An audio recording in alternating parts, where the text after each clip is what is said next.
guys, it's Scarlett with Build Across, and today I'm going to show you how I paint this paint by line watermelon llama. First I'm going to go in and base coat the llama in tan, and then I'm going to base coat the watermelon in the color Barn Red. And as you can see, I'm just going over the seeds because I'm going to paint those black, and they'll be easy to go back over the red, and it's easier to do it that way than try to paint around them. Now I'm painting the watermelon rind in the color Evergreen. And again, you guys, this is a paint by line, so all of these lines are etched into the cutout. I don't have to freehand anything. It's going to make it super easy.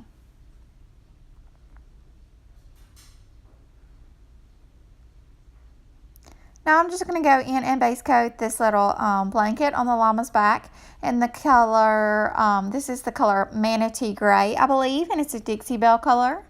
And everything I'm using today is a Dixie Belle color, except for the black. Now I'm going in with the color Hurricane Gray and painting his sunglasses. After that, I'm going to go in with the color Peony and paint his nose and also the insides of his ears.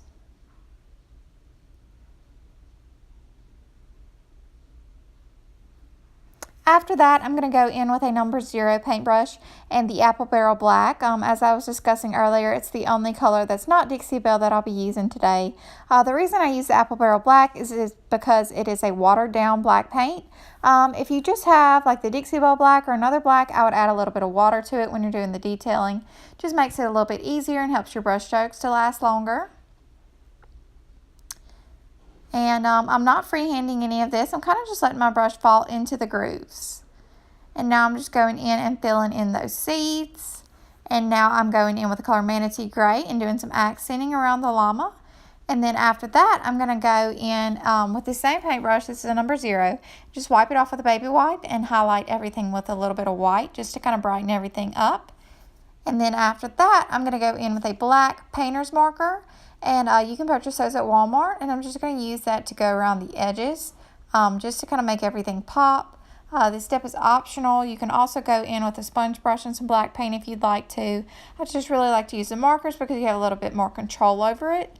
And then after that, I'll probably go in with some clear coat after this is dried.